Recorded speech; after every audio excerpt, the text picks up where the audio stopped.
আমাদের তুতুন আর তমি এখন ঘুমের প্রস্তুতি নিচ্ছে। ওরা ঘুমানোর আগে নিজেকে এভাবে পরিষ্কার করে, তো আবার আপুর বইয়ের উপর দাঁড়ায়।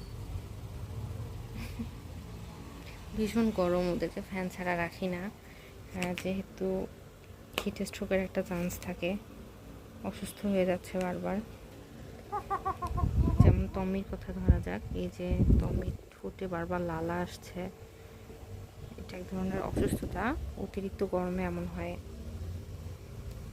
তারপর এই যে চোখে, টমি দেখাও, চোখে বাবল আসছে, কিন্তু একটু ক্লোজলি দেখলে এই চোখে অনেক বাবল আসছে।